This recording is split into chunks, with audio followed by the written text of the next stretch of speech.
America చరిత్రనే భ్రష్టు పట్టించాడనమాట Donald Trump. ఇక అమెరికాలో ఏమవబోతుందంటే 3 సంవత్సరాల్లో అక్కడ ప్రజాస్వామ్యం సర్వనాశం చేయబోతున్నాడు ఆయన. అమెరికన్ ఆర్థిక వ్యవస్థ మళ్ళీ రివర్స్ చేయడానికి ఇంకో అధ్యక్షుడు వచ్చినా ఏం చేయాలో కూడా తెలియని పరిస్థితి అక్కడ క్రియేట్ చేస్తున్నాడు. ట్యాక్స్ రిఫార్మ్స్, ఇవి ఇమిగ్రేషన్లా, ఇవన్నీ అమెరికా ప్రపంచం నుంచి వచ్చే సంపద, పెట్టుబడులు, తర్వాత అమెరికా వేరే దేశాల నుంచి వచ్చే స్కిల్డ్ లేబర్ మీద ఆధారపడి ఉంటుంది. దాన్ని కూడా ఆయన పాడు చేస్తున్నాడు. ఇది అమెరికాలో జరగబోయేది.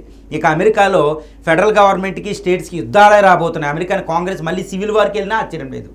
ఇది అబ్రహం లింకన్ 1867లో అబ్రహం లింకన్ మంచిగా చేసి ఆ రాజ్యాన్ని అమెరికా సంయుక్త రాష్ట్రాలుగా పెట్టాడు.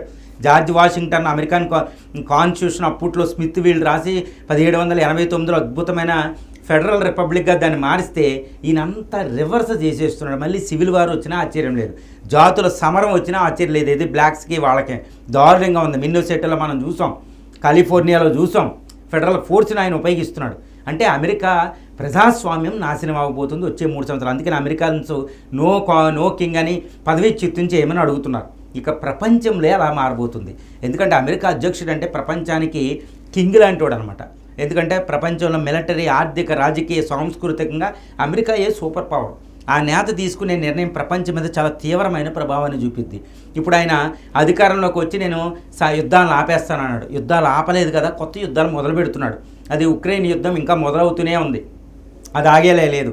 గాజా యుద్ధం ఆయన ఇప్పుడు మొన్న ఆపినా అది ఇంకా ఆపినట్టు కాదు, మళ్ళీ మొదలవ్వచ్చు. గాజా యుద్ధంలో సుమారు